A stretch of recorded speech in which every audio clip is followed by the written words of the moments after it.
segmentos produtivos terão que buscar respostas mais rápidas para os desafios que estão surgindo.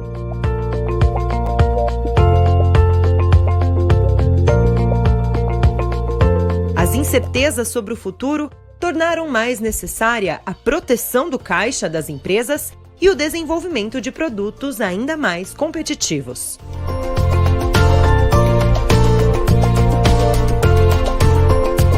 Neste cenário, a Bicomex atua com uma estratégia de inteligência, promovendo mais colaboração na cadeia de fornecimento. Reduzir os custos e proporcionar maior eficiência operacional com a utilização dos regimes especiais é essencial para o aumento do fluxo de caixa das indústrias e o crescimento da competitividade no país. A utilização integrada de benefícios incentiva a compra de insumos no mercado interno, desenvolve a importação, as vendas locais e a exportação, pois diminui a carga tributária dos insumos, uma economia aplicada no produto final. Promovemos uma operação tributariamente mais leve e eficiente.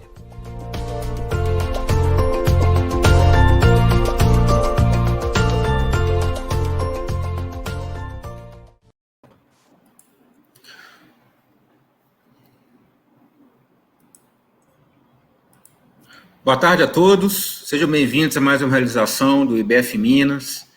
Para darmos continuidade ao nosso trabalho deste ano, mantendo o compromisso firmado de realizar eventos que fomentem o debate de temas atuais e inovadores para o aprimoramento da gestão financeira, hoje nossos convidados irão mostrar como a gestão integrada de regimes especiais pode ajudar no aumento do fluxo de caixa e redução de custos, apresentando uma visão mais estratégica para as áreas financeiras e tributárias e desafios que se apresentam para as empresas.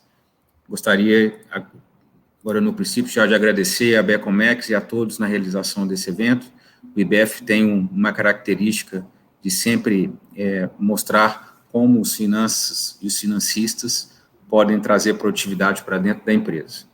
Gostaria também de agradecer a todas as empresas que acreditam no nosso trabalho, que estão sempre conosco. Aqui um agradecimento especial à Atro Investimentos, ao Banco ABC, ao BDMG, Banco de Desenvolvimento do Estado de Minas Gerais, do Escritório de Advocacia, Coimbra e Chaves, Freitas e Ferraz, o Jornal Diário do Comércio, que sempre esteve muito perto conosco, a Krypton BPO, o Mercado Comum, a Microcity, Moura Tavares Figueiredo, do Escritório de Advocacia, Cicobi Cred Minas e a Solution Seguros, né? Então, muito obrigado a todos vocês que acreditam no nosso trabalho, muito obrigado já também a todos vocês que estão participando dessa live, muitos associados do IBF estão junto conosco, então a todos aqui nós temos uma responsabilidade muito grande de passar informações relevantes e efetivamente continuarmos sendo a vanguarda da questão financeira no estado de Minas Gerais. Gostaria de passar a palavra para o Márcio. Márcio, muito obrigado, né, também pela Bicomex, e agora deixo a palavra com você para a condução dos trabalhos. Estamos ansiosos aqui com esse debate, que eu tenho certeza que vai ser muito proveitoso. Sem dúvida, Júlio, obrigado, um abraço a você aí, a todos que nos acompanham.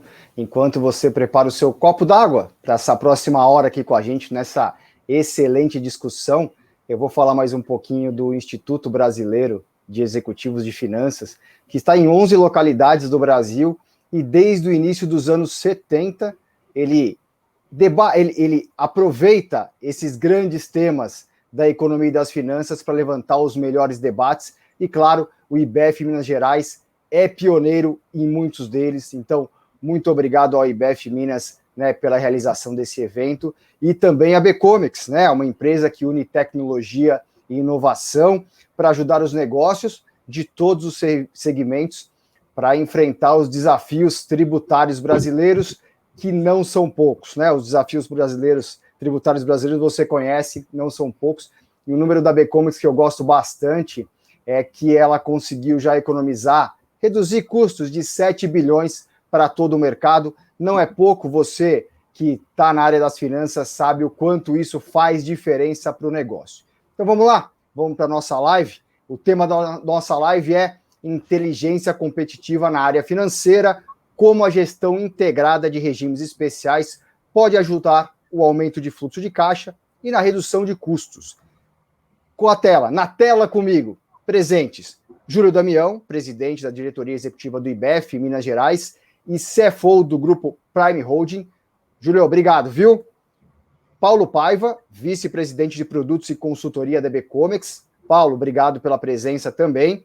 E o Gilberto Matoso, consultor tributário do grupo Stellantis, responsável pelo transfer pricing e regimes aduaneiros especiais da antiga empresa FCA Fiat Chrysler Participações. Gilberto, obrigado, viu? Vamos lá. Já que eu comecei falando sobre regimes tributários, eu vou passar a bola para o Paulo falar um pouquinho sobre esse tema tão importante para a nossa live. Paulo. Ok, Márcio, obrigado aí.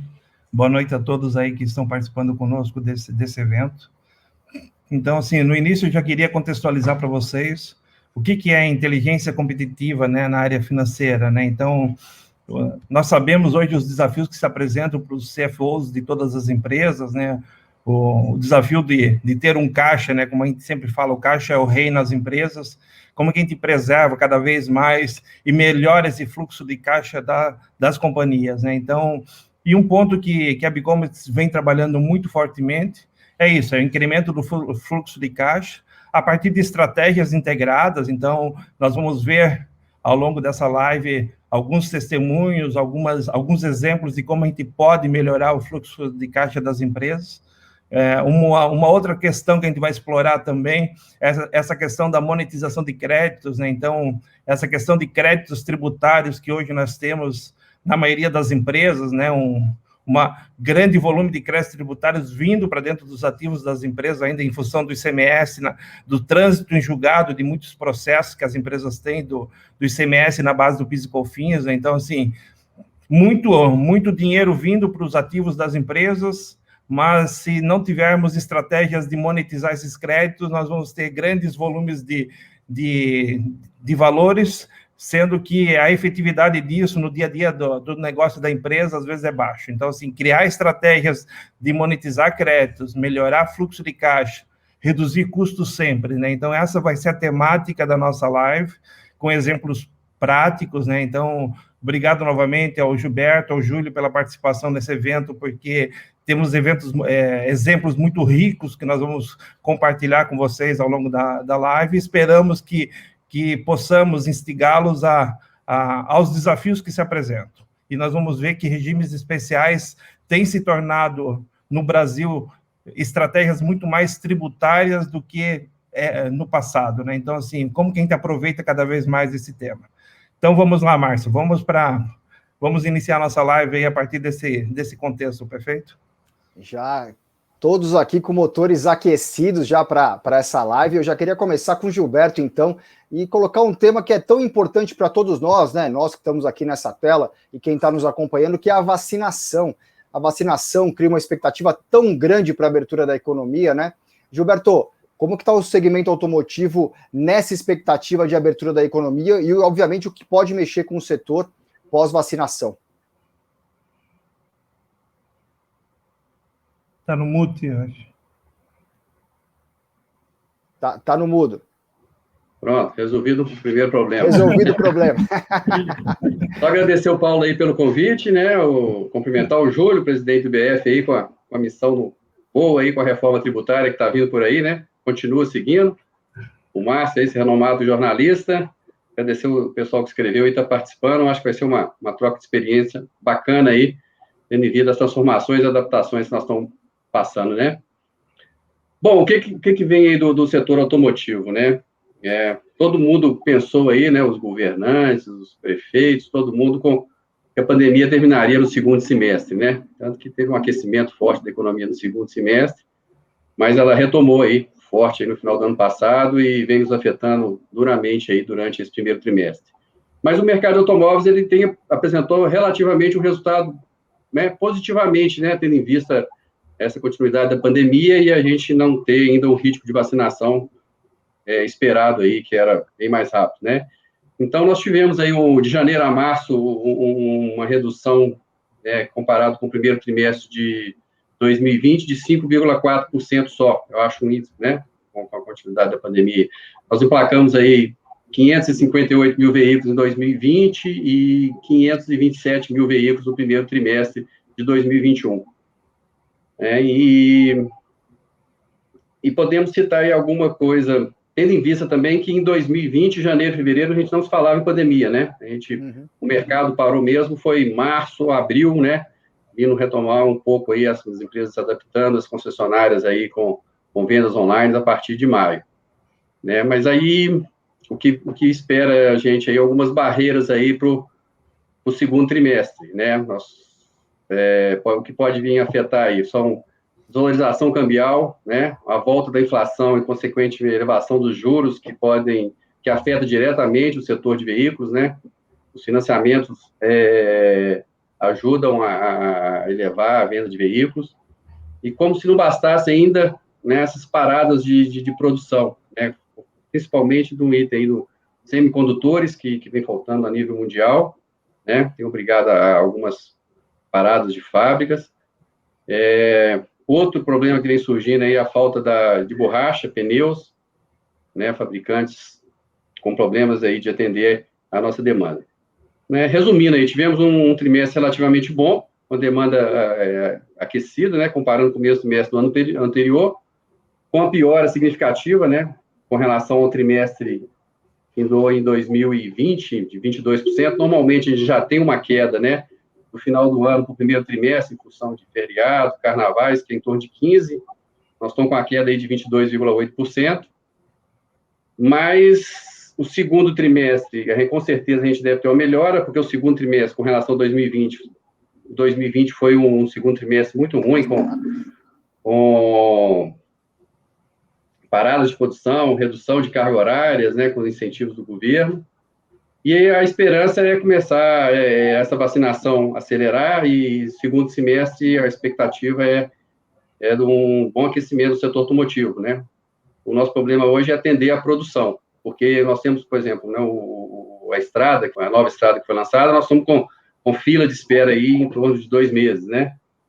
Hoje, né, junto com a live aí, foi lançada a nova Toro, né? Não é para falar restaurante, mas para mim ficou um carro espetacular, né? Quem não teve oportunidade aí depois consulta na internet, é um carro totalmente conectado, né? Então, quer dizer, para produtos inovadores, conectados, tem mercado, né? Então, o quanto que a tecnologia, né? O quanto a tecnologia e a inovação continuaram presentes, né, Gilberto, ao longo dessa pandemia toda, né? E o lançamento hoje mostra isso. E eu queria passar a bola para o Júlio já comentar um pouquinho também sobre esse período de vacinação, né? Imagino que para outros segmentos, até pelo que o Júlio está em contato no IBF Minas, há uma expectativa muito grande para os mercados. Júlio, qual que é a sua expectativa aí para essa economia deslanchar com a abertura da economia pós-vacinação?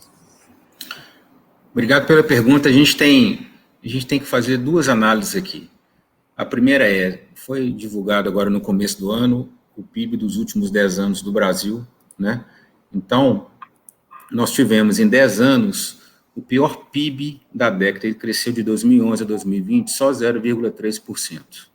Para vocês terem uma ideia, de 2001 a 2010, ele cresceu 3,36% em média cada ano.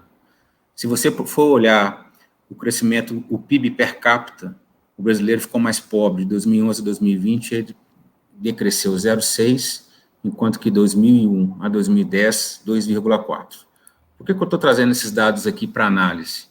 Porque a gente tem que pensar, principalmente a área da indústria, né, que é a política industrial brasileira e como vai ser depois da pandemia. Se você fazer um grande parêntese com relação à pandemia, nós estamos falando que tem 10 anos que a indústria brasileira está trabalhando com uma ociosidade que ela não deveria ter.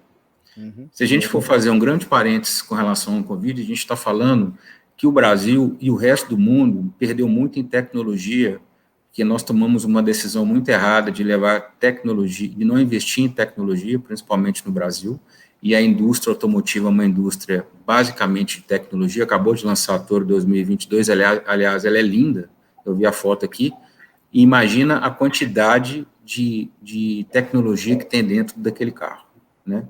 Então, nós precisamos retomar a nossa agenda industrial, e a agenda industrial passa também pela agenda do Brasil, né, que são as reformas administrativas, as reformas tributárias, a questão da produtividade das indústrias, a questão da mão de obra da indústria, a questão da matéria-prima, da qualidade de matéria-prima e até dos instrumentos financeiros da indústria e também do comércio, do serviço, que passa, sim, por essa questão tributária e por essa questão de todos esses instrumentos que a área financeira conhece muito bem, principalmente dos regimes, né?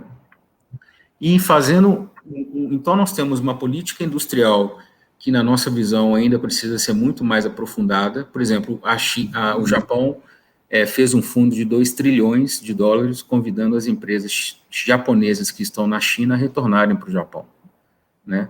Então, como que nós enxergamos a política brasileira com relação, principalmente, ao investimento em tecnologia, né?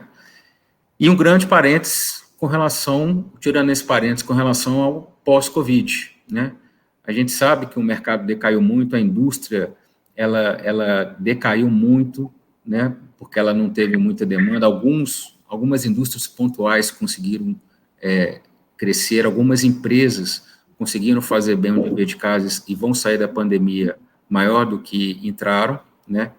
Mas a gente ainda tem uma grande ociosidade, e nós temos aqui que raciocinar da seguinte forma: como nós podemos evoluir os desafios do pós-Covid com os desafios que nós tínhamos antes. Esse é o link que a gente tem que fazer, né? Então, principalmente na indústria automotiva, eu vi aqui, saiu a notícia ontem que a Fiat também ela deu uma pausa de 15 dias na produção dela em Betim. Já tem a Ford que saiu do Brasil, não vou entrar no mérito aqui de porque ela saiu, mas o fato é que ela saiu, né? Nós temos a Volkswagen, nós temos a Mercedes, nós temos outras empresas que pararam. Efetivamente, a gente entende que tem uma tendência de melhora, porque ano passado, então, comparando com o ano passado, que foi uma base muito baixa, né? Realmente se parou tudo, então esse ano a tendência é de crescer, mas ainda a gente tem um enorme, grande desafio da volta da produtividade e de níveis, não só antes da pandemia, mas voltar. O nosso desafio não é voltar aos níveis de antes da pandemia, o nosso desafio é voltar melhor, né? Esse que é o nosso desafio, é voltar melhor, tanto como pessoa e também como indústria, como serviço. Então, nós tivemos um dos piores 10 anos, temos o Covid, e agora a gente precisa da área privada e da área do Estado para que a gente possa efetivamente sair. Então, enxergo com nem otimismo, nem pessimismo. Eu acho que nós vamos colher o resultado do que a gente fizer aqui agora, nesse momento.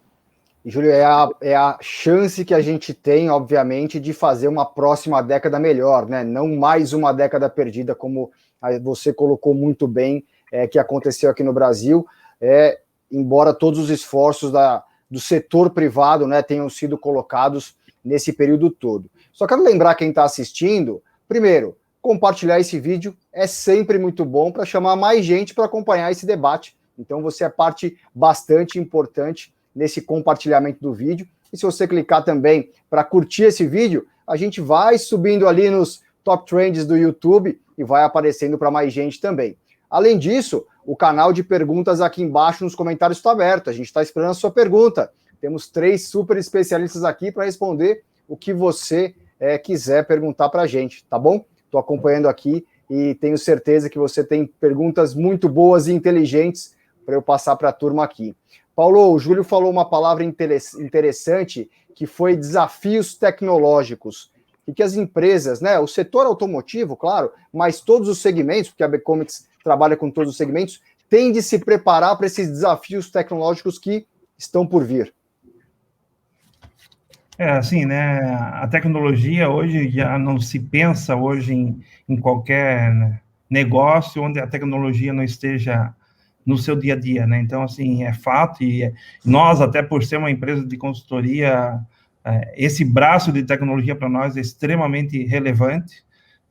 O que a gente fala muito, né? Hoje a gente não pode se dar o luxo de prestar um serviço para as empresas, no mínimo no mesmo padrão de automatização que o próprio governo tem, né? Então, como é que eu consigo analisar tantas informações que as empresas têm, cruzar essas informações todas e tirar o melhor, né, fazer uma melhor análise e montar a melhor estratégia tributária para as empresas, né?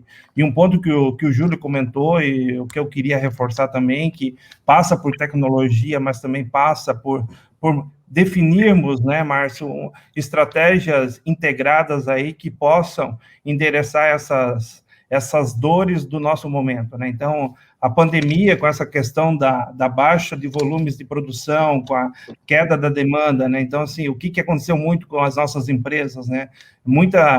Nós temos um efeito indesejável no nosso modelo tributário hoje, que as empresas meio que financiam o governo, né? Porque nós pagamos os impostos de forma antecipada, quando a gente compra o insumo, né, do nosso fornecedor, até nós produzirmos o nosso produto que vai ser vendido, todo aquele imposto que foi pago na aquisição dos insumos, já foi para o governo, sendo que a empresa sequer faturou o seu produto para gerar receita, para fazer contraponto a esse pagamento antecipado, né? Então, assim, e aí sim, usando de tecnologia, de muita informação, como é que a gente costura uma estratégia para minimizar esse impacto da compra? Então, assim, hoje nós trabalhamos muito forte essa questão de tentar tirar esse imposto da aquisição, não é deixar de pagar o imposto, isso tem que ficar bem claro, né? Nós continuamos pagando imposto ao governo, mas pagar o imposto no momento certo, né? Porque nós queremos pagar o imposto no momento em que a gente vende o nosso produto para o consumidor final, né? Não queremos pagar imposto no momento que eu adquiro o insumo e que ele fica parado no meu estoque, sendo que muitas vezes eu preciso de capital de giro para financiar a minha operação e o dinheiro para o governo já foi, sem sequer eu poder utilizar dele, né? Então, fazendo essa costura com inteligência e tecnologia, eu diria que nós temos os elementos propícios para enfrentar essa crise que se apresenta, perfeito? Perfeito, ótima colocação. E aí eu já vou passar a bola para o Júlio, porque você falou sobre impostos, sobre essa dificuldade, né, sobre esses impostos em cadeia. Júlio, você falou uma palavrinha importante também, que é reformas, né? A importância das reformas para o país, administrativa e a tributária. Há tanto tempo se discute a reforma tributária no Brasil. O quanto que isso melhoraria o ambiente de negócios no nosso país? Não precisa ser uma reforma de cortar impostos, né? Só de organizar os impostos, acho que seria importante. Mas eu quero a sua visão, por favor. Perfeito. Só complementando um pouco o que o Paulo falou muito bem, na indústria, você realmente também, no Brasil todo, mas principalmente na indústria, o Gilberto vai concordar comigo, você realmente paga os impostos antes de vender, por exemplo, o carro, no nosso caso aqui, os equipamentos médicos, tá certo? Então, e não é que você só paga o imposto antes, você paga o imposto em cascata antes, né? E aí, esse imposto em cascata, eu não vou entrar no mérito aqui, porque é muito técnico e eu não quero me ficar uma discussão técnica nesse sentido, mas eu quero só lembrar de quem está assistindo a gente aqui, que a gente paga um monte de imposto no decorrer da produção, né? E esse imposto gera crédito, e para você apurar esse crédito é uma confusão danada. E aí, só para vocês entenderem, o governo tem um instrumento que chama default, então eu vendi para o ICMS de Minas é 12%, o outro estado é 18%, então eu pego esses 6%, eu tenho que pagar um boleto dessa diferença de 6% antes do caminhão sair da fábrica, que é chamado de default. Uhum. Isso é um dos pontos que impacta o caixa das empresas, né? Então, se eu pudesse dar uma sugestão de quem efetivamente é empresa de tecnologia, eu vou falar como é que nós fazemos aqui em um minutinho, se o Márcio me permitir. Claro, por favor. Nós utilizamos todos, como nós somos empresa de tecnologia, e tecnologia, em todo o âmbito de tecnologia, eu aconselho vocês a entrarem na questão da lei do bem, que são incentivos que o governo dá de investimento que você pode abater no imposto de renda, por exemplo. Você tem a lei da informática, né, que você também pode ter os incentivos ali dos investimentos que você faz e prestar conta para o governo através de investimentos que você faz. E, principalmente, eu já vou entrar mais nessa questão da reforma tributária, e principalmente você tem, tipo a Becomex e outras empresas que podem assessorar as empresas nessa questão desse caminho tortuoso que é essa questão tributária, né? Então, se você estudar a lei, e se você for uma empresa de tecnologia, você tem instrumentos ali que você consegue, mas você vai ter que desembolsar antes de vender o produto, mas você tem, de alguma forma, o governo te dá alguns incentivos para você ser uma empresa de produtos que eles entendem de tecnologia, que no caso chama-se Lei da Informática. Vale a pena quem está assistindo, quem é a fábrica, estudar isso. O Gilberto sabe muito bem, né, também esses pontos. E com relação à reforma tributária, é um assunto que o IBF ele está acompanhando muito de perto e vai começar a acompanhar muito mais de perto. Nós já vamos ter uma outra live agora, nos próximos 15 dias, com relação exclusivamente à reforma tributária, e é um ponto muito interessante a reforma tributária, porque a CPMF não passa no governo porque ninguém quer aumento de imposto, tá certo? Mas o governo estadual pode aumentar o ICMS de 18 para 14 sem problema, isso é um aumento de imposto. Os impostos municipais podem ser aumentados sem problema, e isso é aumento de imposto. Só que a gente só fica... Como São Paulo fez, né, Júlio? Exato, a gente só fica preocupado com os impostos que são mais famosos, digamos assim, que a imprensa tá de olho nisso, mas quando você vê na cadeia, além de você pagar impostos cumulativos, no meio da cadeia tem um ou outro aumento que passa despercebido e que impacta a cadeia como um todo, né? Então, o que nós temos com relação à reforma tributária é que, sim, ela tem que simplificar o entendimento do que é a reforma tributária. Se alguém tiver aqui curiosidade de pegar o tamanho da lei do ICMS, só a lei do ICMS, só as normas, e colocar aí num bloco, ela é maior do que a norma inteira tributária do Japão, só a do ICMS, né? Então, você tem várias pessoas dentro das empresas tentando entender aonde que é o limite de cada legislação, aonde que é o limite de cada atuação, como é que apura o imposto, como é que paga o imposto, qual período que paga o imposto, e você tem várias gamas de interesses ali dentro. Então, quando a gente vai para a reforma tributária, e olha que a gente está reformando, se vocês forem parar para pensar, deve ter uns 20 anos que a gente fala de reforma tributária no Brasil. É isso. E nunca saiu, né? Sem entrar em pontos políticos, não é um caso aqui, vou dar um fato e não uma opinião. O Lula, acho que ele tinha 70% de aprovação e mandou uma reforma tributária e não passou, com 70% de aprovação, né? Então, a gente tem que sim, mas agora, é uma coisa que eu falo muito, agora a conta chegou. A conta chegou. Então, a gente tem que simplificar todos os impostos, tem 2 leis, né, 2 projetos em Brasília, simplificando principalmente os impostos federais, mas nós temos que trabalhar, de novo, com o Congresso, com o Poder Executivo e também os empresários e as instituições como o IBF, trabalhar de forma a fazer entendimento de uma reforma que seja justa. Ser justa não é todo mundo pagar menos imposto ou mais imposto, ser justa é equalizar o que é certo, né? E sim, a gente entende que, aí o Gilberto também pode discorrer um pouco maior, se eu estiver extrapolando o tempo aqui, você me fala, mas é o último exemplo, tá certo? Quando a Ford saiu do Brasil, foi colocado muito que ela saiu por causa do incentivo que não foi dado para ela, né? E, se não me engano, a Anfávia lançou uma carta de que, não sei se foi a Anfávia, mas teve um grupo de empresários lançou uma carta que eles não queriam incentivo, eles queriam produtividade, né? A Anfávia lançou que queria produtividade, e é a coisa mais certa do mundo. Então, a gente tem esses instrumentos de incentivo, essa complicação toda que atrapalha na execução da indústria como um todo e do Brasil como um todo. Então, se a gente tiver uma reforma tributária simples, que a gente paga menos impostos, sim, tem que pagar, a gente é um dos maiores pagadores de impostos do Brasil, é um fato. E o segundo fato que me deixa mais triste é que esse dinheiro não é perceptível, tanto na indústria quanto nós, como cidadãos, perceptível como benefício dos impostos que nós pagamos, né? Então, tem que ser assim, que simplifique, que diminua e que torne esse ponto extremamente mais simples de entender, porque isso vai trazer uma flexibilidade em termos de de planejamento das empresas e uma segurança também em termos de planejamento das empresas. A mesma coisa não foi colocada aqui a reforma administrativa, né?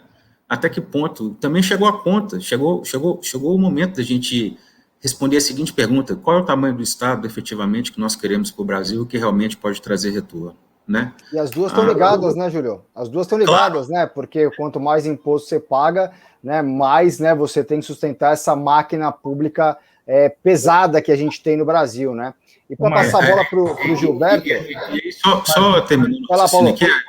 Só terminando o raciocínio aqui, 30 segundinhos, aí você tem uma reforma administrativa que, a princípio, vai ser daqui para frente, não vai pegar nada retroativo, e uma reforma trabalhista que não vai diminuir os impostos, mas vai simplificar. Aí eu pergunto, se é essa reforma, efetivamente, nós falamos aqui de pós-Covid, de produtividade, né, de como é que vai ser essa questão ansiosa pós-Covid. Realmente é essa reforma administrativa que vai destravar o Brasil?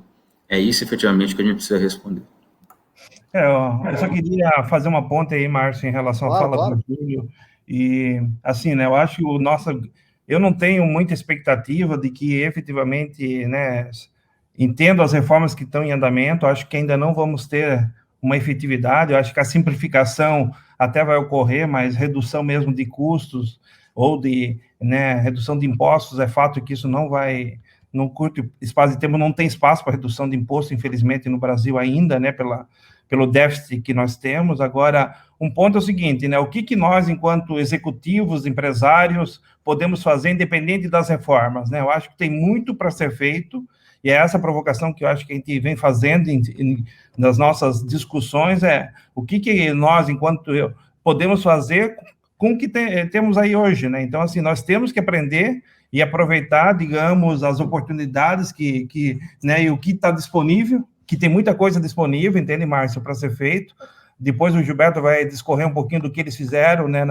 E, de novo, são oportunidades que se apresentam que a gente pode aproveitar desse ambiente que é extremamente complexo de ser trabalhado no Brasil, perfeito? Então, não vamos esperar as reformas para avançar, né? Nós temos que fazer com o ambiente que nós temos aqui hoje, perfeito?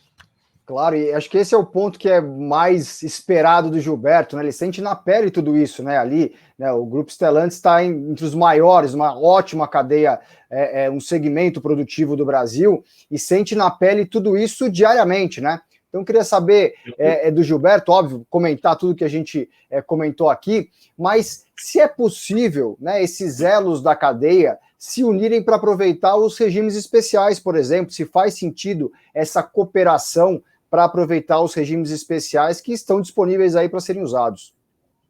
Boa pergunta, Márcio. É possível, eu acho que tem que ser utilizado, né? É uma questão hoje de competitividade e sobrevivência das empresas, né? Eu acho que um dos pontos fortes que o Brasil tem em sua legislação aduaneira é a diversidade de regimes aduaneiros especiais. Uhum. E muitas empresas não utilizam, ou por desconhecimento, ou por compliance junto aos órgãos fiscalizadores, porque para ter um regime especial, você tem que ter um controle, né? Lógico, né? A Receita não te oferece um regime de redução tributária, ou isenção, suspensão, sem ter um controle. Então, as empresas têm, eu acho que deveria ser uma obrigação a utilização desses regimes, né? Vamos falar que hoje um RECOF, né, que é um regime especial que a gente tem, RECOF, o drawback, né? 34%, né, mais ou menos o último estudo que eu vi da Receita, das exportações utilizam desse regime, né? Então, tem um espaço enorme de produtos aí exportados que poderiam usufruir desses benefícios que as empresas não utilizam, né? E o que o RECOF te traz, né? Você pode importar 100% das suas mercadorias destinadas ao processo produtivo sem nenhum tipo de tributo federal, né? O RECOF ainda, uma deficiência dele é que só abrange os tributos federais. Alguns estados complementam aí o ICMS, é o caso de São Paulo, Paraná, eu acho que o Rio de Janeiro só para o setor aéreo, né? Mas olha que benefício, você importa, né, esse desembolso de caixa que você tem hoje na importação, no ato de desembaraçar a mercadoria, você deixa de desembolsar esse dinheiro na entrada de 100% das suas mercadorias, independente da destinação, você ainda não sabe naquele momento, né? Você tem uma ideia, lógico, do planejamento da empresa, e você só vai pagar esses tributos, né, no mercado interno quando você industrializar essa mercadoria e 15 dias após o faturamento, sem nenhum acréscimo de multa e juros. Então, quer dizer, dependendo do seu processo de fabricação, aí, normalmente as empresas, 60 dias, 70 dias, você tem um fluxo de caixa que você deixaria de desembolsar aí no desembaraço, só ia pagar isso 70, 80 dias depois.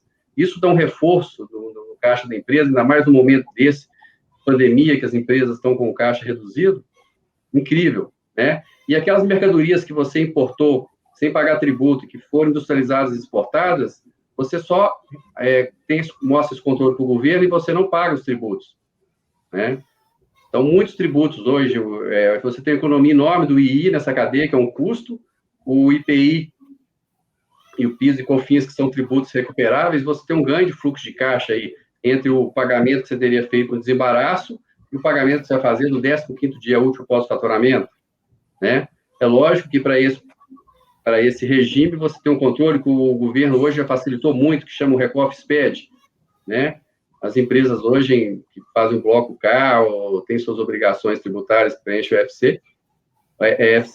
FD, né? Escrituração Fiscal Digital, pode aderir esse regime com um custo hoje muito barato, que foi muito menor lá quando iniciou, que você tinha que implantar um regime, né? Nós temos o drawback, né, nas diversas modalidades, a suspensão, que funciona um pouco com o Recoff, mas você tem que ter uma destinação correta daquele produto que você importou, sem nenhuma tributação, industrializar e destinar à exportação. Caso você não faça isso, você tem que recolher os tributos, né? Tem uma discussão aí que seria com acréscimo ou não, tem alguns julgamentos do STJ aí que fala que não precisa ter esse acréscimo, desde que seja dentro do período do ato concessório do drawback, que são 2 anos.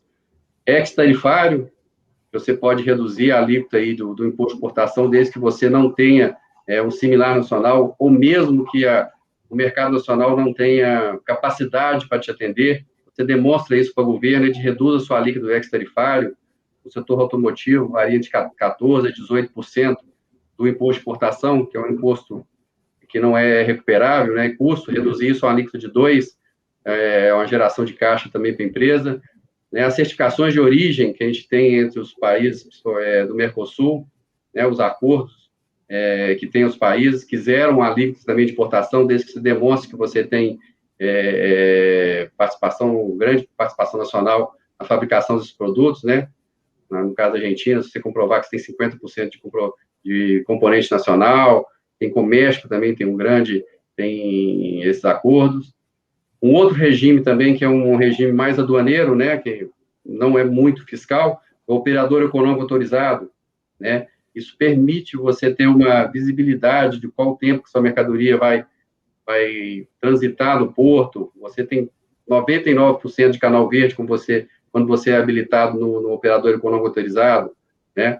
Você cria tipo um ISO com a Receita Federal. Você é uma empresa reconhecida pela Receita, né? Porque você apresenta seus demonstrativos e é habilitado no OEA.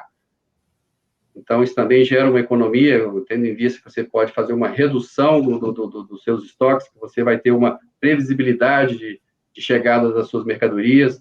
Hoje, para você imaginar, você já pode fazer um desembaraço em águas, quem está habilitado nesse regime, né? Você já chega no porto com a sua mercadoria desembaraçada, só põe no caminhão e leva para sua fábrica. Então, eu acho que esses regimes são muito importantes, né?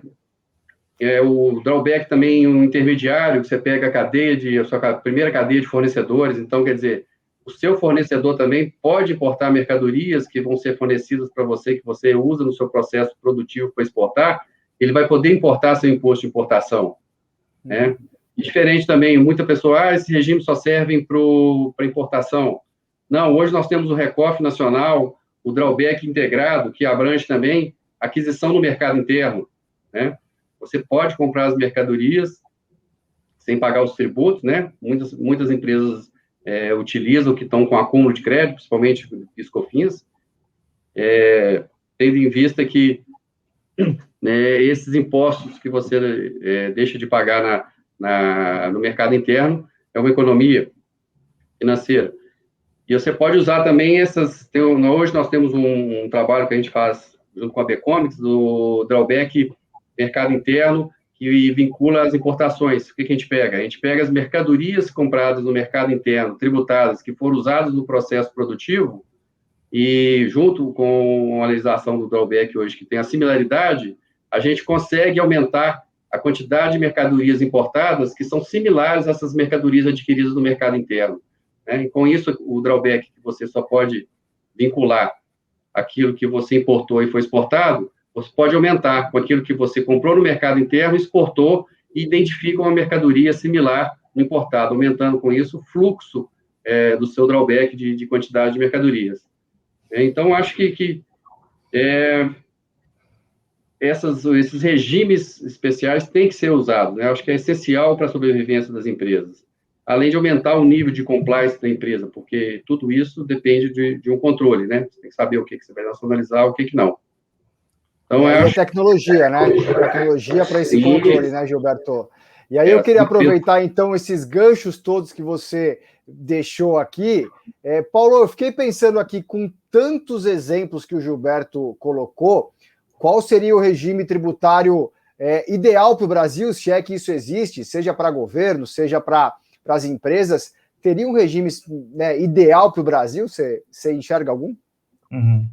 Eu diria assim, Márcio, dando amplitude, né, uma coisa que tem que ficar claro para todos que estão aqui nos ouvindo, é que os regimes especiais, cada vez mais, eles têm o contexto tributário, né, porque muitas empresas, às vezes, que exportam pouco, né, acho que elas não se beneficiam dos regimes, né? Então, assim, por exemplo, a exigência do Recoff SPED hoje para as empresas de exportar $500 mil no ano para se habilitar no regime, né? Então, assim, é extremamente baixo o volume, muitas empresas podem se habilitar, e eu diria assim, ó, a resposta para a tua pergunta, o Recoff hoje, para mim, é o principal regime que as empresas deveriam olhar, porque, assim, ele efetivamente, como o Gilberto também comentou, assim, ele tira toda a tributação tua da compra, seja o importado, seja a compra do mercado local, posterga esse pagamento para o momento da sua destinação, né? Então, assim, se eu vou destinar esse produto no mercado local, eu vou lá e tributo e pago os impostos, de novo, ninguém está falando de não pagar imposto, mas a gente vai pagar o imposto na hora que eu estou vendendo o meu produto final, e não de forma antecipada, como acontece hoje, né, que eu pago o imposto, coloco no meu estoque e fica parado lá. E uma outra questão é, assim, olhar essa amplitude até para monetização de crédito, porque aí a compensação pode ser direta de tirar o dinheiro que está parado no meu ativo lá por um rebate de apuração, né? Então, assim, hoje eu diria assim que o Recoff vem se tornando um dos principais regimes tributários brasileiros. E aí, em cima dele, que a B-Commerce vem montando muitas estratégias integradas. Um ponto que o Gilberto também comentou, pessoal, é sobre essa questão da cadeia produtiva, né? Pô, é fundamental, e hoje muitas empresas têm dificuldade de implementar estratégias na cadeia produtiva, porque muitas vezes você chega para um fornecedor teu e quer comprar sem tributação, você está gerando um problema para ele, porque ele pode virar um acumulador de imposto, porque ele vai deixar de tributar na hora da venda, mas ele paga o imposto na hora da compra. E como é que eu permeio uma estratégia? E como o Gilberto comentou, nós temos regimes especiais que são desdobrados para a cadeia. Então, eu tenho o Recoff na cadeia produtiva, eu tenho o drawback intermediário na cadeia produtiva. Então, assim, tudo isso é possível de ser implementado. Só que muitas empresas hoje ainda deixam de aproveitar essas oportunidades. Então, pagam imposto de forma antecipada, geram problemas de fluxo de caixa, muitas vezes, por não utilizar do que está disponível aí para as empresas, perfeito? É isso aí. Deixa eu aproveitar aqui essa brecha e colocar a nossa audiência para conversar com a gente. A Sonayara Baracho. Sonayara, um abraço para você. Obrigado pela pergunta. Ela faz uma pergunta aqui e acho que essa pergunta é ideal para o Júlio. Júlio, vê se você consegue ajudá-la aqui, ó. Em Minas, tivemos um aumento do MVA dos vinhos importados que impactaram muito nas negociações. O Estado não nos concede nenhum benefício. Qual seria a alternativa? Mudar para o Espírito Santo, para Santa Catarina? O que você indica para a Sonayara, Júlio? Olha, toda vez que tivermos algum problema do Estado, ou do município, ou do governo federal, de falta de incentivo a gente mudar a fábrica de lugar, a gente vai virar um nômade industrial, né? Uhum. Então, o que a gente tem que colocar é o seguinte: o Estado, o Recoff e tudo que o Flávio e o Gilberto falaram são instrumentos extremamente importantes, e aconselho que todos realmente entrem no detalhe, principalmente do instrumento do drawback do Recoff. E se tiver a oportunidade de pegar o regime especial específico da empresa de vocês, também é muito especial, e eu acho que aqui a gente tem duas pessoas aqui que falaram muito bem sobre isso. Eu não entendo que o Estado vai dar um incentivo especial, principalmente do vinho, porque eu não sei se a gente vai discutir aqui, a gente tem que discutir tudo isso que a gente está falando com relação à política governamental de buscar receita. Então, ela aumenta o do vinho e aumenta outros também, pensando principalmente nessa questão fiscal que hoje piorou muito no Brasil. Então, mudar de lugar não é. Agora, eu aconselho quem perguntou foi a Sonayara. Eu aconselho a Sonayara a entender melhor todos os incentivos que existem, principalmente na cadeia do vinho. Eu não entendo no detalhe a cadeia do vinho, mas eu tenho certeza que é uma indústria extremamente importante para o Brasil e, com certeza, na cadeia tem incentivo, sim, a entender e, efetivamente, fazer um planejamento do que efetivamente se encaixa aqui. Agora, ela sofre da mesma coisa que nós sofremos. Foi muito colocada aqui a questão do drawback, do Ricoff, que é a questão de exportação. Exportar no Brasil é maravilhoso. Exportar no Brasil é maravilhoso. Mas nós não somos um país tecnológico, então a gente tem que importar muito e vender dentro do Brasil. Eu acho que é esta política, essa ponte que precisa efetivamente ser desenvolvida na política industrial do Brasil. Quando eu importo sem incentivo e tenho que vender dentro do Brasil, quais são os instrumentos que nós temos? Né? Que usar o drawback, pegar o produto, não pagar imposto, trazer para o Brasil, produzir e exportar e depois pagar a conta, ótimo, você tem um mercado internacional e sua empresa é preparada para isso. Mas no caso da Sayonara, que ela tem que importar algum produto, algum item, por exemplo, e tem que vender dentro do Brasil, como é que funciona? E essa parte da política que a gente tem que entender muito bem. Então, principalmente na cadeia do vinho, eu aconselho ela a entrar no detalhe, vão ter efetivamente incentivos ali dentro, no detalhe, mas que não precisa mudar para o Espírito Santo ou para Santa Catarina, porque o Mineiro é um dos estados que consome mais vinhos no país, então ela está perdendo o mercado consumidor, e eu não sei qual vinho que ela está falando, talvez a gente está perdendo uma grande marca de vinho aqui, sem saber, e estamos discorrendo sobre ela. Pois é, e agora que está chegando o inverno, né, melhor ainda, né, esse vinho tem que estar na mesa, né? Aliás, deixa eu pedir para o Paulo, só para explicar para a Claudiana Ribeiro, ela pergunta o seguinte, o Recoff alcança apenas o setor automobilístico? Legal deixar claro aqui quais são os segmentos todos que a gente está falando. Não, assim, hoje o Ricoff alcança qualquer empresa, os requisitos estão extremamente reduzidos, né? No passado tem muito mito em cima do Ricoff, porque no passado tinha o Ricoff, que a gente chama que é o Ricoffão, né? Que era muito mais complexo. Então, hoje, na verdade, o Ricoff, como o Gilberto comentou, é em cima do própria obrigação acessória do SPED fiscal que é entregue pelas empresas, né, com o bloco K incluso, então, assim, só que atinge todos os segmentos. A única questão é assim, se você tem que exportar um mínimo, que é $500 mil ano, e aí outros requisitos lá que são, assim, são os normais de qualquer solicitação de regime para uma empresa. Então, assim, e qualquer empresa que atenda aos regimes, independente do seu segmento, pode usufruir. Mas se eu não importo, eu posso usar o Ricoff? Pode, porque você pode beneficiar toda a tua compra no mercado local. Então, assim, entender bem a abrangência do regime é fundamental. E como o Júlio, até a resposta do Júlio anterior ali, é bem nessa linha, pessoal. Assim, as dificuldades tributárias que vocês encontrarem, nós temos que mergulhar nas legislações. Concordo com o Júlio que a gente não pode ficar mudando de lugar, né? Tive um exemplo em São Paulo também, que a empresa queria mudar para... A gente vai continuar tendo as guerras dos estados, né? Porque sempre um estado vai querer beneficiar mais para poder atrair o contribuinte, só que isso não resolve o problema.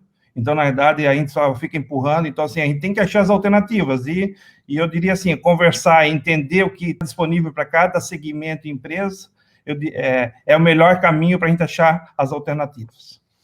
Muito Só bom. completando aí, né, Claudiana, se você quiser entender mais do Recoff SPED, a instrução normativa 1612 de 16, né, que é o Recoff SPED, que deve aplicar para sua empresa aí com um custo bem menor, né, e a própria Becomics também, né, que tem uma equipe muito especializada aí também para tirar suas dúvidas com o Recoff e, inclusive, implantar esse projeto nas empresas. Muito legal. Claudiana já recebeu a resposta dela completa. E o Júlio falou bastante aqui para a gente sobre produtividade, né? Os desafios da produtividade brasileira, que são enormes, né? Já eram pré-pandemia, se tornam maiores ainda pós. E o Denis Cabral pergunta aqui para vocês três, e eu vou começar com o Gilberto, que já entrou aqui, já está afiadinho. Gilberto, ó, para vocês três, tá? Como os nossos convidados aqui avaliam a qualidade atual da mão de obra disponível no mercado brasileiro para a digitalização dos processos financeiros? Eu acho que tanto para a digitalização dos processos, já respondendo a pergunta aí também, uma outra pergunta de mão de obra qualificada para aplicação dos regimes especiais, eu acho que falta muito ainda para as empresas ter isso, né? As grandes empresas conseguem profissionais especializados, mas as empresas de médio porte têm que contratar, terceirizar isso aí com empresas especializadas, né? Onde, tipo, Becomics, a Thomson, tem outras empresas do mercado.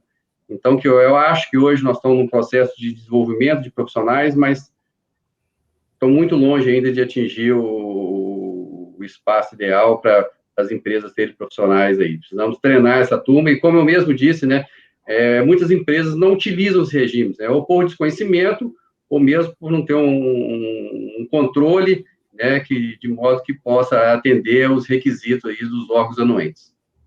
É isso.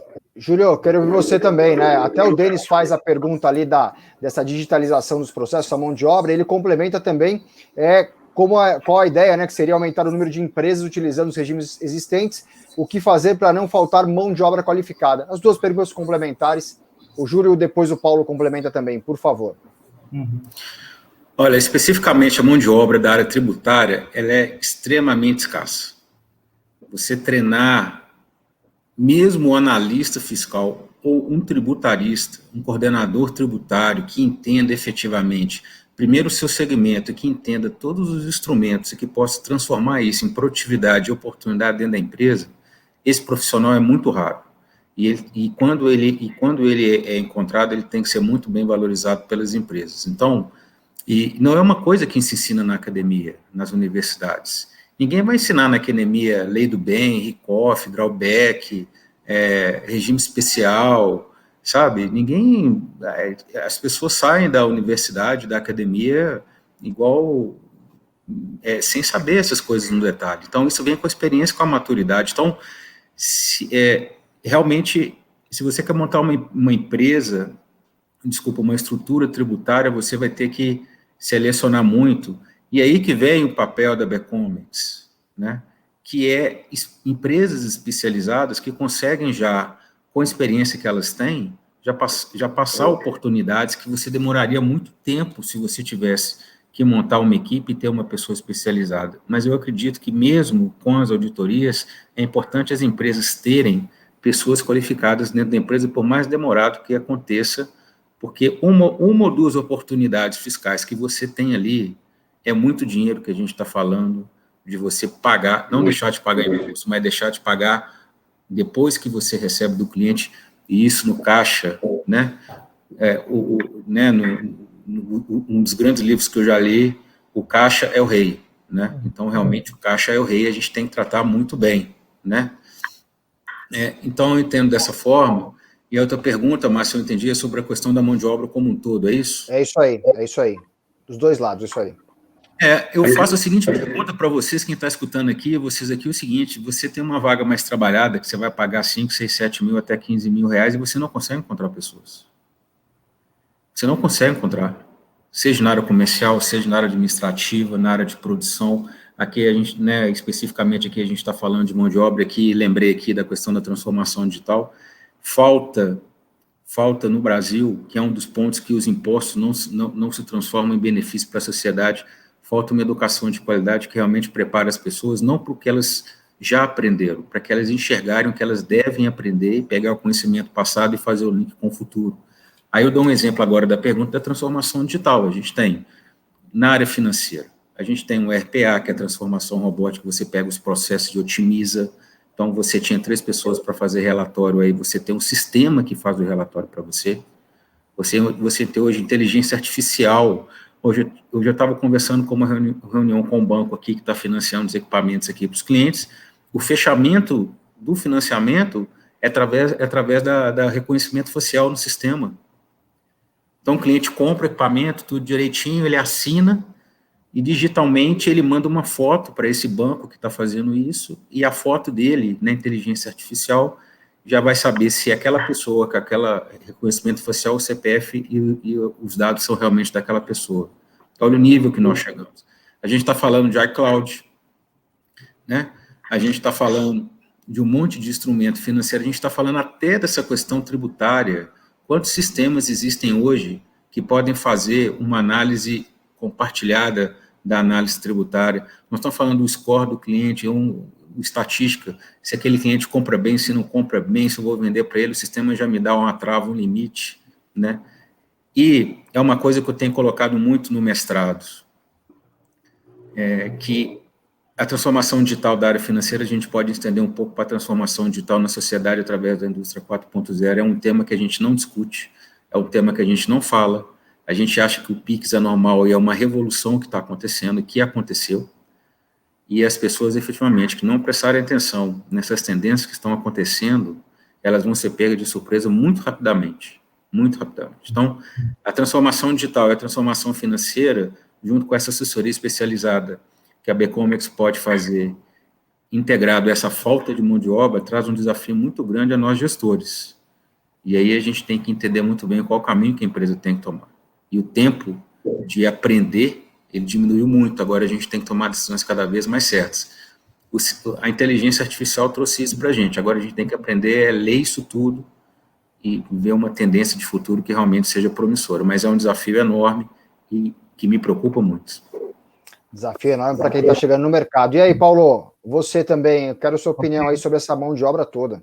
Uhum. Eu acho que tudo que foi comentado aqui, né, e é fato para nós também, passamos pelas mesmas dificuldades, um ponto que, além não tem como a gente falar, né, de formação, tem que formar as pessoas efetivamente, mas, de novo, o componente de tecnologia é extremamente relevante nesse contexto, né, então, assim, hoje, e como é que você mantém esse ativo, né, a grande questão nossa hoje é o conhecimento, né, a gente forma as pessoas, depois de alguns meses, ou, né, alguns anos, infelizmente, a gente acaba perdendo para o mercado. Então, é todo aquele ativo que você formou, que vai para o mercado, né, formado, ok, só que assim, o que ficou dentro da empresa? Então, transformar, por isso que nós investimos, hoje, mais de 1/3 do nosso faturamento é investido em tecnologia, porque assim, a gente entende que é o futuro, é aliar inteligência artificial, como o Júlio comentou, outros componentes, as pessoas. É lógico que sem as pessoas a gente não faz. Agora, sim, a gente vai ter que cada vez mais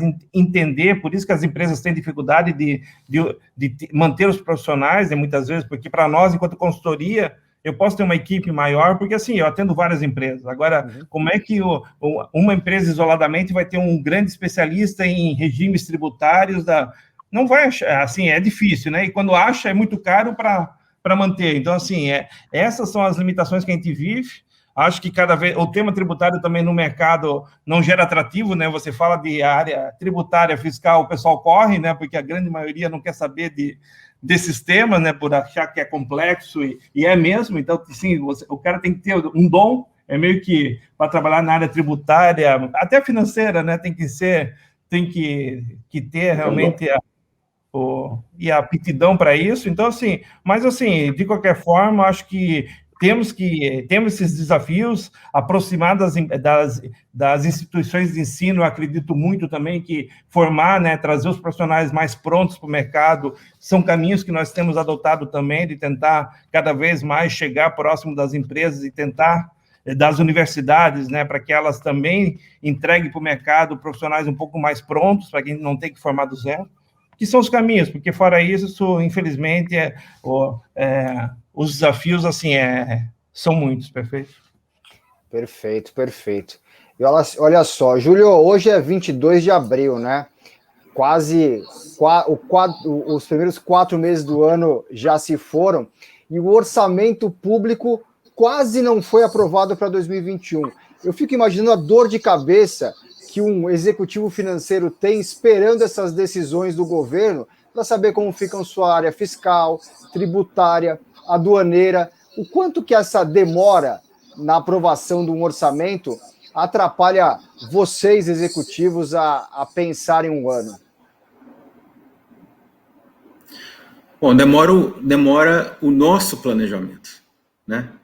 Porque se vocês aqui, né, todo mundo aqui, a maioria das empresas que estão nos assistindo aqui, setembro, outubro, no mais tardar novembro, já está com um orçamento basicamente pré-alinhado para o próximo ano, através de investimentos, diretrizes, mercados, produtos e estrutura de empresa. Se for mundial, então, igual é a Fiat, e algumas empresas também já tem uma estrutura melhor para tomar a decisão. Mas você imagina, você depende, principalmente no Brasil, que o Estado é muito grande e tem uma interferência muito grande na economia, economicamente também, não estou falando nem politicamente, estou falando economicamente, você depende de entender como que o executivo está entendendo os investimentos que vai fazer, né? Então, por exemplo, nossa área, que é uma área de saúde, nós precisamos entender para o nosso planejamento o que o governo entende que ele vai investir no próximo ano, quantos bilhões que ele vai investir no próximo ano, até para a gente fazer o nosso planejamento. O Gilberto, na indústria automotiva, é idem, porque não somos apenas o nosso planejamento, a gente é responsável por uma estrutura, um cluster. O Gilberto, quando a Ford fechou, não fechou só a Ford, fechou milhões de empregos adjacentes e empresas fornecedoras adjacentes. Mesma coisa uma empresa de porte grande, nacional ou multinacional. Então, quando o governo ele não dá a sinalização do que ele vai investir, ele não dá essa certeza, e somado isso aí da pandemia, a gente tem uma grande interrogação no meio do nosso planejamento orçamentário e planejamento estratégico, que é um ponto de interrogação de para onde que nós iremos. Então, a gente busca toda a estatística que a gente tem para trás para ter algum farol, mas quando a gente olha para frente, a gente não vê nenhuma sinalização. E quando for, né, já foi o Bolsonaro sancionou ontem o orçamento, mas se você for olhar por dentro do orçamento, nós já demos uma olhada aqui, você tem uma questão extremamente complicada, que é a parte fiscal, que é com relação ao teto. Então, é o seguinte, você pode construir até o primeiro andar da sua casa. O banheiro que você quer fazer, se você for fazer no segundo andar, não pode, porque você extrapola o teto, tá certo? Aí você vira para sua esposa e fala assim, olha, esse orçamento do banheiro aqui, eu vou tirar do orçamento normal da casa e vou construir no segundo andar, mas você não contabiliza ele não, que ele é uma exceção. Aí eu, aproveitando isso, eu construo o banheiro, a sala de estar e tudo, e a piscina em cima do segundo piso da casa. Onde que isso vai levar? Isso vai levar a uma instabilidade no Brasil e vai levar a um aumento da parte fiscal do Brasil, que interfere nos impostos, que interfere em toda essa gama tributária que a gente está falando, porque o governo vai olhar e falar assim, opa, meu orçamento não foi bem feito, demorou para sair, eu estou com um problema fiscal muito grave, eu preciso aumentar a arrecadação, eu não tenho como diminuir a arrecadação porque eu não fiz a reforma administrativa, eu só tenho que aumentar, então eu vou, olha, Fiat e Mercado e Becomex, vamos fazer o seguinte, vou dar um tempo aqui no drawback aqui, enquanto eu aumentar a arrecadação, na hora que eu aumentar a arrecadação, eu volto para o drawback. Entendeu? Como é que é linkado as coisas? Né? Olha, regimes especiais, eles estão todos cancelados a partir de um determinado ponto, porque eu preciso aumentar a receita. Então, o orçamento, além dele nos trazer uma insegurança, esse tempo nos trouxe uma perda de tempo de entender um cenário futuro, e para o próprio governo trouxe um problema muito grave de arrecadação, que nos traz maior incerteza, porque a gente não sabe do que a gente tem hoje, se vai continuar, ou com qual complexidade que vai continuar. E da forma que foi aprovado, ainda está muito inseguro. Então, eu vejo assim, é um ponto positivo ele ter sido aprovado, sim, deveria ter feito antes, deveria, mas foi um ponto positivo.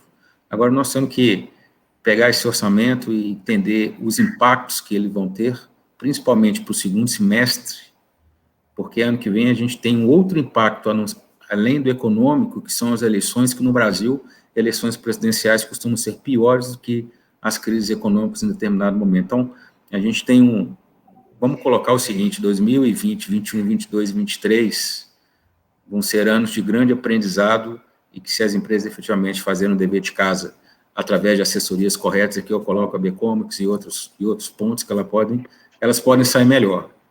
mas vai demandar muito estudo, muita maturidade, muita calma, e entender que o orçamento não é só do governo, não é só aquela notícia que você vê no Jornal Nacional, impacta diretamente a sua vida. É isso, muito importante a sua colocação, Júlio. E eu queria que o Gilberto complementasse, né, falando sobre tudo isso, né, sobre esses desafios todos para os próximos tempos do Brasil, né, esse teto de gastos que pode estourar.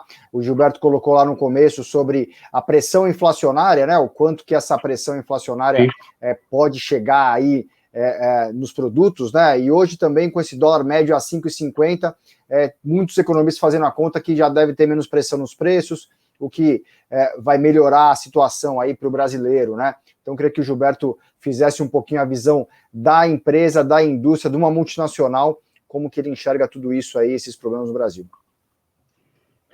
Márcio, a gente vê aí o impacto do dólar para esse ano aí, não muito bom ainda, né? Uma perspectiva aí de 5,50 a 6 aí até no decorrer do ano, que vai impactar diretamente os custos das empresas, né?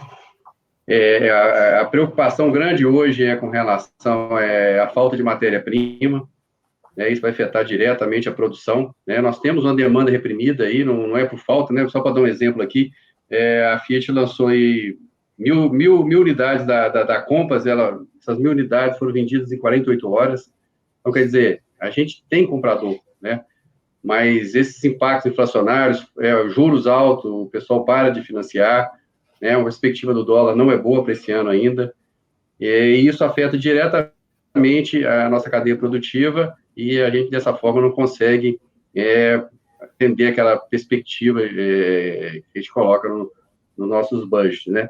Em 2012, nós tínhamos aí uma indústria automotiva variando em 3 milhões e meio de produções de veículos, né? Hoje nós estamos em 2 milhões, né? E a gente só espera retomar isso aí depois de 2025, né? Tudo por causa desses efeitos da pandemia, alta do dólar, falta de matéria-prima, né? Eu acho que o nosso principal problema na indústria automotiva no segundo semestre aí é o nosso setor de compras aí vai ter que se virar nos 30 aí para conseguir atender essa demanda reprimida e conseguir elevar o nível de produção ao nível das demandas que a gente precisa para a gente conseguir um desenvolvimento aí. Boa. Paulo, para você complementar tudo aqui, eu acho bacana você explicar para o Renato Promenzio, que faz uma pergunta para a gente, um abraço para o Renato, é possível imaginar um cenário para a indústria parecido com o varejo, que cresceu em 2020? Quais atitudes e regimes especiais poderiam contribuir para esse possível cenário?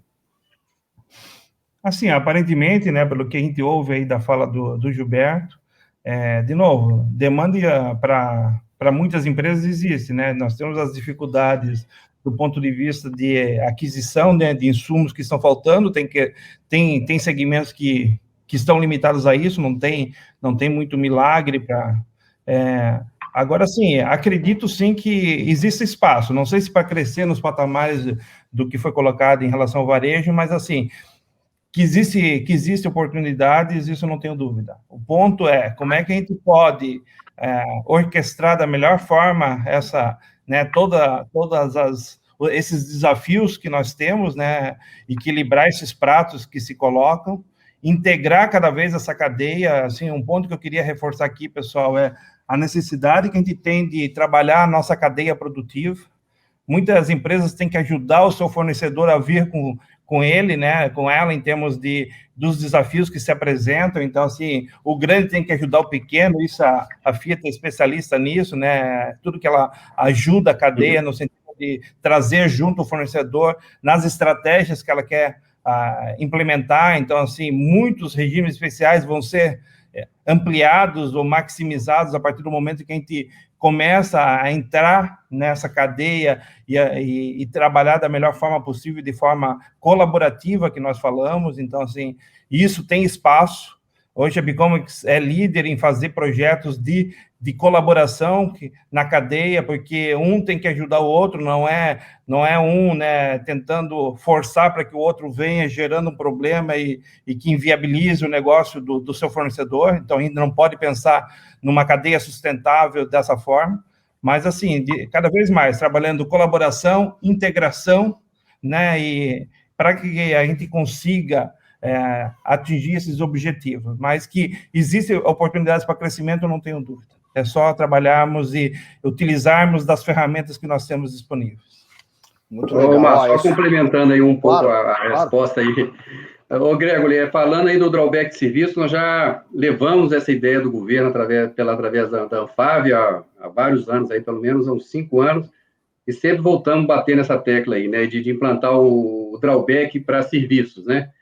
Mas eu acho que a dificuldade do governo de viabilizar o drawback de serviço é o controle, né? Porque para as exportações a gente tem o Siscomex, né? O governo tentou controlar serviço aí através do Siscoserve e ano passado acabou tirando do ar, né? Não teve sucesso no controle de serviço. Então, eu acho, brigando para o drawback de serviço, a gente está, porque a gente tem serviços importados, né, que agregam os nossos produtos exportados, que a gente poderia isentar de impostos, mas o que falta para o governo é uma ferramenta de controle para operacionalizar esse drawback aí, junto com o produto, né, e acrescentar o serviço. É isso, Gilberto. A ideia já foi colocada para o governo. Do Gregory Cordas, que ele falou sobre os regimes aduaneiros especiais, né, se ele gostaria de saber sobre o drawback de serviço, se ele é viável para o governo implementar e se há intenção real. O Gilberto já se antecipou aqui, respondeu ao Gilberto, muito ao Gregory. Obrigado ao Gilberto, obrigado ao Gregory também. E eu sei que a gente já passou um pouquinho do nosso tempo, mas eu vou pedir um espacinho rápido para vocês responderem mais uma pergunta, e é muito legal quando a audiência participa, manda pergunta, manda dúvidas, significa que a gente está construindo, né? Construindo boas ideias e dando boas respostas para que todos consigam usar da melhor forma possível. O Sérgio Vidiano, Sérgio, desculpa, um abraço a você, ele pergunta o seguinte: dentro desse cenário de demora na aprovação do orçamento pelo governo federal, qual planejamento e ações vocês indicam para minimizar esses impactos, quando observados os anos de 21 e 22? Eu vou começar com o Júlio, que começou falando disso, mas eu depois passo para os nossos outros 2 convidados também. Bom, o primeiro é dentro do orçamento que foi aprovado, entender e tentar fazer um cenário de como é que vai ser a demanda para o seu segmento. Isso faz toda a diferença no seu planejamento para você diminuir os impactos, né? Então, na nossa área de saúde aqui, qual que vai ser o investimento na área de saúde? Isso a gente faz o planejamento de como nós vamos investir e quanto que a gente quer buscar um pouco do mercado para as nossas empresas. Então, é importante entender dessa forma a parte da receita. Da outra forma, é entender não só do orçamento, mas dessa reforma, se realmente vão sair ou se não vão sair, porque se não sair as duas, fica do jeito que está e você tem que trabalhar do jeito que está, com os incentivos que existem. Então, é outra forma do planejamento. Então, basicamente é você, dentro do orçamento e dentro das reformas que estão mais em voga, e fazer um link com o seu segmento específico das coisas do seu segmento, o que efetivamente você entende que vai mudar e o que não vai mudar. Tão importante quanto saber o que vai mudar é entender o que não vai mudar, tá certo? E aí você consegue fazer não um planejamento, você consegue ter uma visão de 6, 7, 8 meses, né, que você tem ali ferramentas que você pode mudar e traçar esses planos. Então, não é quais são as oportunidades, elas vão estar, são subliminares e com muita calma a gente vai ter que buscar isso daí. Lógico, a gente está falando aqui de sempre fazendo a coisa certa, né? Então, a gente tem que buscar isso daí com muita calma, juntar o time financeiro, o time tributário, o time comercial, o time do chão de fábrica da indústria, passar o cenário, escutar cada um, enxergar para fora, ver o que as outras empresas estão fazendo, fazer um link de estudo e traçar um cenário que a gente possa ter menos impacto, principalmente esse ano, porque ano que vem vai ser um ano diferente, que vai ser um ano de eleição presidencial, então também tem um impacto aí diferente do que esse que a gente está falando agora, mas basicamente é isso. Boa. Paulo, você quer complementar? Assim, eu acho que basicamente o que o Júlio comentou é bem nessa linha, né? Eu acho que cada empresa tem que fazer a leitura do impacto, né, do orçamento no seu negócio, então, assim, tentar projetar e se antecipar, né, algumas questões, né, as sinalizações do mercado, porque, e assim, né, eu acho que a grande tem muitas empresas também que aprenderam a viver, a criar o seu mundo, né, independente dessas questões, com as suas projeções, né, porque eu imagino que muitas empresas já têm o seu mapeamento feito, porque dependendo do governo, os grandes direcionamentos, a gente tem agora de forma mais efetiva com a aprovação, mas, de qualquer forma, a gente tem que entender que a gente tem que também trabalhar com a nossa bússola, né, e tentar se guiar pelos caminhos que a gente também entende que seriam possíveis, né? Então, basicamente, eu acredito que seja nessa linha. Boa. Gilberto, eu vou pedir para você responder a pergunta da Tatiana Pereira, que ela fala o seguinte: como a Stellantis colabora com seus fornecedores para a redução de custos na cadeia produtiva? E aí você emenda para suas considerações finais também, por favor. Ok.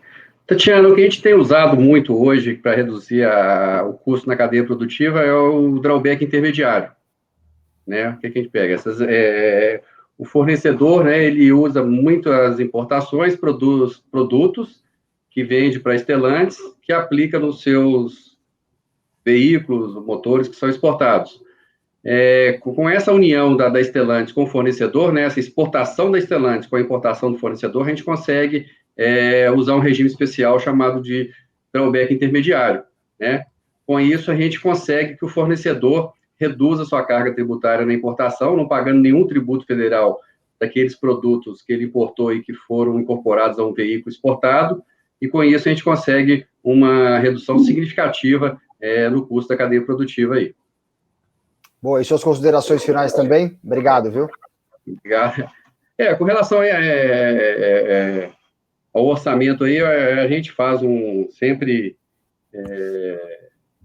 um budget já bem apertado, considerando aí a utilização sempre dos regimes especiais, e o impacto do orçamento, né, sempre está demorando a aprovar, já contando aí, tem feito com o governo. Então, a gente trabalha nessa faixa de fazer um budget mais conservador, né? E agora, com relação a esperar essa vacinação o mais rápido possível aí, para a gente retomar o crescimento, né? Eu acho que o Brasil tem muito espaço para crescer, tendo em vista aí a China com um PIB de 18,3%, os Estados Unidos recuperando seu crescimento, e a gente sempre vai no ritmo deles, né? Um pouco atrasado, mas é o que acontece. Então, eu acho que a vacinação concluindo aí, a gente tem um espaço aí de desenvolvimento muito grande. Boa. Paulo, suas considerações finais, por favor. Assim, né, eu acho que tudo que a gente vem falando, tudo que a gente conversou aqui, mostram os desafios que a gente tem pela frente. Entendo de novo e acredito muito, né, o Brasil é um celeiro de oportunidades. Eu acho que temos que, diante de todos esses desafios, buscar as alternativas. Tem alternativas, né? Isso a gente mostrou aqui com exemplos. Então, assim, buscar o mais rápido possível voltar a essa normalidade, né? Um novo normal que nos permita, no mínimo, ter de novo os contatos, né? Que eu acho que isso é o que mais essa pandemia gerou, né? Esse isolamento, acho que é ruim, porque, né, como um todo, acho que a gente precisa estar próximo das pessoas, né, conviver no dia a dia. Eu acho que isso é saudável, mas, assim, em termos de negócios, entender esses desafios que se apresentam e buscar as alternativas, e nas dificuldades, né, buscar empresas que possam ajudá-los a transpor esses obstáculos, né? Então, conhecendo um pouco mais do que fazemos também, né, eu acho que a Bicommerce cresceu com as empresas. Muito do que a gente desenvolveu de ofertas foi estando no dia a dia de grandes empresas, entendendo as dificuldades e buscando alternativas para elas, né? Então, assim, é dentro dessa linha que eu acredito que a gente possa unir forças. De novo, não somos uma consultoria que presta serviços de forma isolada. Nós nos integramos às equipes das empresas, porque nós não conhecemos a empresa como ela própria conhece o seu negócio. Então, assim, nós temos que fazer uma consultoria de forma muito mais integrada, sem pensar em substituir, mas sim, muitas vezes, somar. E é nessa linha que a gente tem crescido no mercado e acreditamos que a gente possa avançar de forma integrada e levar o Brasil a patamares de crescimento, como o Gilberto comentou, né? Precisamos acreditar e apostar que isso é possível e, no que pudermos ajudar, estamos à disposição aí das empresas. Muito bom. Júlio, suas considerações finais também, por favor. Olha, falando pessoalmente e também pelo IBF, eu fiquei muito feliz com as análises que foram feitas aqui, né? Eu queria agradecer o Gilberto, além de ser um profissional extremamente reconhecido no mercado, representa uma empresa também muito importante para o Brasil, dentro de um setor extremamente estratégico. Então, Gilberto, te desejo toda a sorte do mundo, que consiga efetivamente passar esse período de forma que consiga, que a gente consiga ter o Brasil, fazer o Brasil mais forte. Queria agradecer ao Paulo. Paulo, fiquei muito feliz com as suas colocações aqui e muito importante saber a expertise que a sua empresa tem e que as empresas podem utilizar e te ligar e fazer negócio, porque eu acho que essa expertise que você tem, ela é extremamente estratégica para qualquer plano de negócio de empresa, né? Como eu falei, é muito difícil você ter todas essas informações dentro da empresa e quando você tem a Becomex, com essa experiência toda, trabalhando para as outras empresas, consegue dar uma visão diferenciada quando você entra numa empresa. Então, te desejo também muito sucesso, que você faça muitos negócios, que as empresas possam absorver do conhecimento seu e da empresa, e agradeço, através do IBF, toda a gentileza e o compromisso que você teve conosco. E queria agradecer também o Márcio, que fez com maestria a mediação, né? Realmente foi muito leve. Eu acho que o Márcio conduziu de forma muito tranquila. Então, eu considero que foi um dos melhores eventos que nós tivemos esse ano, né? E queria agradecer muito a vocês e também, se o Márcio me permitir, agradecer a todos que estão conosco até agora. Já tive aqui, pelo WhatsApp do IBF, muito bons feedbacks com relação a essa live de hoje. Então, é uma noite especial e aprendi muito com vocês aqui. Muito obrigado. Boa, Júlio. E, Júlio, antes de você ir embora, dê os próximos eventos do IBF aqui, para quem está nos assistindo, colocar o sininho para ativar as notificações. Olha, como nós falamos no evento aqui, a gente está prestando atenção muito na questão da reforma tributária, né? Então, a gente vai ter, no dia 4 de maio, a gente vai ter o evento sobre reforma tributária, que nós chamamos algumas pessoas, nós chamamos pessoas do Congresso, da CNI e do Estado de Minas, para debater conosco todas as questões da reforma tributária, né? O nosso diretor, Alexandre Barcelos, vai estar junto conosco nessa mediação, que é uma experiência muito grande, e tenho certeza que os associados vão gostar muito, e já está previamente confirmado, mas eu prefiro marcar a data direitinho, a questão de um evento especial sobre um tema que também foi colocado aqui, da transformação digital financeira.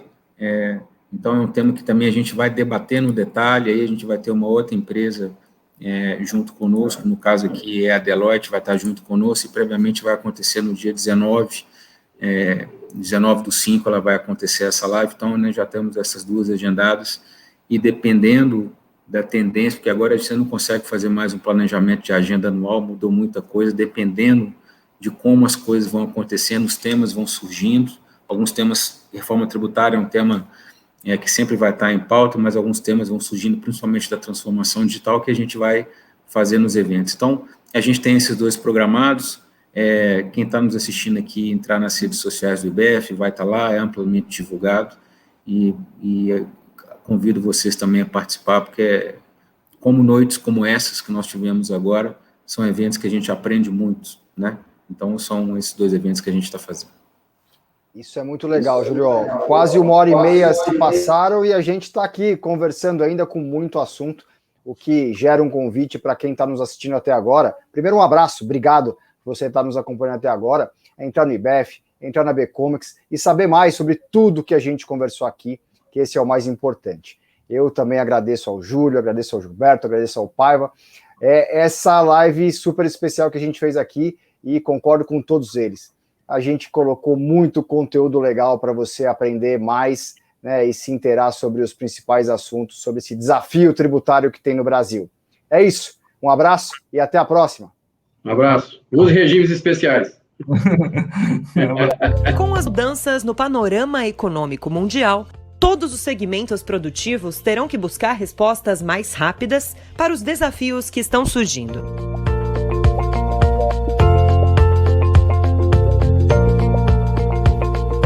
As incertezas sobre o futuro tornaram mais necessária a proteção do caixa das empresas e o desenvolvimento de produtos ainda mais competitivos.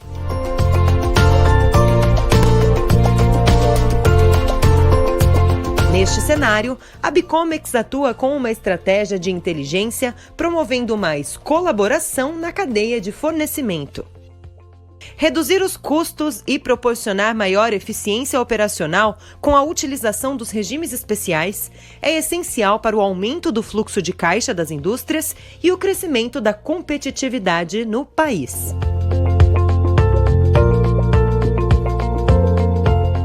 A utilização integrada de benefícios incentiva a compra de insumos no mercado interno, desenvolve a importação, as vendas locais e a exportação, pois diminui a carga tributária dos insumos, uma economia aplicada no produto final.